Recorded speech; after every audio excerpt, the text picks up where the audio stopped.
کہ جس ملک میں امن نہ ہو، جس ملک میں رزق حلال کے دروازے بند ہو جائے، جس ملک میں تعلیم غریب کے لیے دروازے بند ہو جائے، کیا آج کے ماحول میں غریب کا بیٹا یونیورسٹی میں داخلہ لے سکتا ہے؟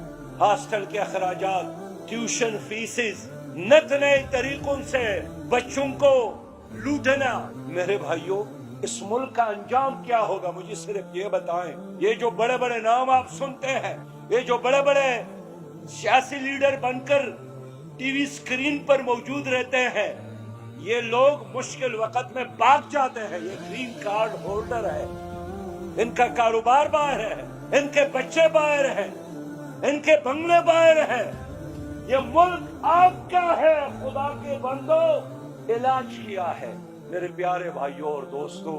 علاج اس ملک میں ان تمام بیماریوں کا وہ نظام ہے جو سردار کائنات سرور کونین محمد مصطفیٰ صلی اللہ علیہ وسلم نے لایا ہے، اور وہ اللہ کا دین اسلام۔ شریعت کے بغیر، اسلام کے بغیر یہ تمام تجربات ناکام ہو گئے۔ روٹی، کپڑا اور مکان کے نام پر دھوکہ دیا گیا۔ پاکستان کو ایشین ٹائیگر بنانا ہے، دھوکہ دیا گیا۔ سب سے پہلے پاکستان کے نام پر دھوکہ دیا گیا۔ تبدیلی ہم ہی لائیں گے، دھوکہ دیا گیا۔ حقیقت میں یہ سب ایک ہے۔ یہ اس نظام کے چوکیدار ہے جو نظام انگریز نے چھوڑا تھا۔ یہ اس سٹیٹس کو کے فیسیلیٹیٹر ہے، جس سٹیٹس کو توڑنے کے لیے ہمیشہ ہماری عوام جدوجہد کرتی چلی آ رہی ہے۔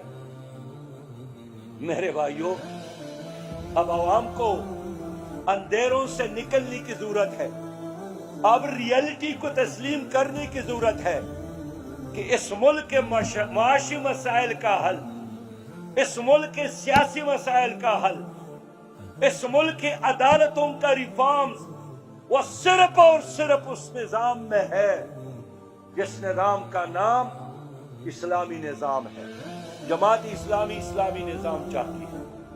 جماعت اسلامی حقیقی تبدیلی چاہتی ہے۔ جماعت اسلامی عوام کے لیے پارلیمنٹ کے دروازے کھولنا چاہتی ہے۔